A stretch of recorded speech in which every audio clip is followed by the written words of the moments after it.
న్యాయవాది అనే మాట సంస్కృత మాటే. జాతీయ స్థాయిలో ఆ పదానికి అర్థం న్యాయం కోసం వాదించేవాడు. మహాభారతం దాని నిండా న్యాయవాద సూత్రాలే. భగవద్గీత అందులోనూ న్యాయవాద సూత్రాలే. ఖురాన్ అందులో కూడా న్యాయవాద సూత్రాలు ఉన్నాయి. అటువంటి న్యాయవాద పరిషత్ మన ఊళ్ళో వివేకానంద స్వామి జయంతి సందర్భంగా ఈ కార్యక్రమం ఏర్పాటు చేశారు.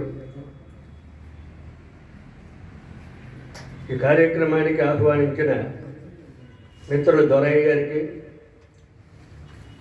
వేదిక మీద అలంకరించిన ఆహ్వానం పలికిన చింతా తేజ్చంద్ గారు, సభాధ్యక్షుడు హరిబాబు గారు, ముఖ్య అతిథి జితేంద్ర గారు, ప్రత్యేక అతిథి కృష్ణకిషోర్ గారు, రామినేని రామకృష్ణ గారు, చతుర్వేదుల ప్రమీలాదేవి గారు, మరీ ముఖ్యంగా ఈ సభని అలంకరించిన ఎన్నో విషయాలు తెలిసిన నిశ్శబ్దంగా ప్రవహించే నదుల్లా నా ఎదురుగా కూర్చున్న న్యాయవాద మేధావులకి అందరికీ నా హృదయపూర్వక ధన్యవాదాలు, నమస్కారాలు. స్వామి వివేకానంద ప్రపంచ ప్రఖ్యాతిని పొందడానికి ప్రధానమైన కారణం షికాగోలో ఆయన చేసిన ఉపన్యాసం. ఆయన చేసిన ఉపన్యాసం అందులో ఉండే అంశాలు అంతకు పూర్వం ఎవరు ప్రపంచానికి చెప్పలేదా? అంతకుముందు చెప్పినవాడు ఉన్నారు ప్రపంచానికి. రామాయణ, మహాభారత, భాగవతాలు, ఆదిశంకరుని సూక్తులు అన్ని ప్రపంచానికి అనేక ప్రక్రియల్లో చెప్పిన వాళ్ళు ఉన్నారు, ఉపన్యాసాలు చెప్పిన వారు ఉన్నారు. కానీ వివేకానందునికే అంత పేరు ప్రఖ్యాతులు రావడానికి కారణం ఏమిటి? అది మనం విశ్లేషించుకోవాలి. వివేకానందుడు 1893, ఆయన జన్మించింది 1863, 30 ఏళ్ల వయస్సులో. అంటే త్రిదశుడు అన్నమాట. దేవతలు ఎప్పుడూ త్రిదశుడే, వాళ్ళు నిశ్చయవనంతో ఉంటారట. అలాంటి యవ్వన దశలో ఉన్న వివేకానందుడు సర్వమత మహాసభలో పాల్గొని భారతదేశానికి ఎనలేని కీర్తి తెచ్చాడు. మరి ఆ ప్రసంగం చేసిన సందర్భం ఎలాంటిది? ఆ సమావేశాలు ఏర్పాటు చేసిన వాళ్ళు ఏ ఉద్దేశంతో ఏర్పాటు చేశారు? దాని వెనకాల ఉన్నటువంటి ఆలోచన ఏమిటి? వాళ్ళ లక్ష్యాలు ఏమిటి?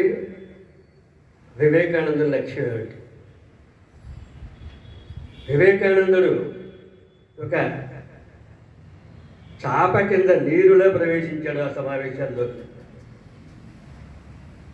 ఎవరు ఊహించని చారిత్రకమైనటువంటి సందర్భం అది.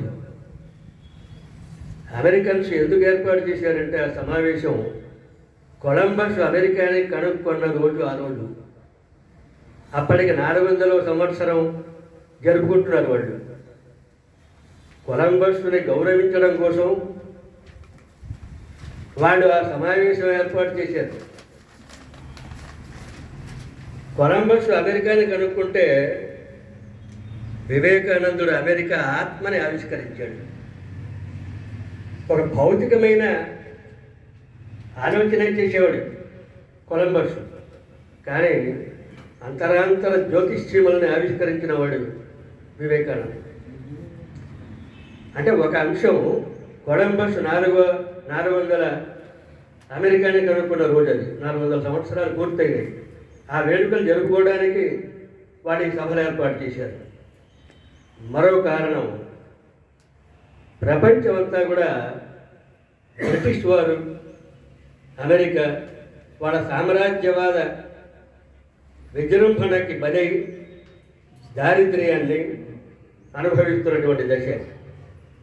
అటు ఆఫ్రికా గాంధీ మహాత్ముడు సరిగ్గా ఆ సంవత్సరమే దక్షిణాఫ్రికాలో నిరసన తెలియజేసిన రోజు.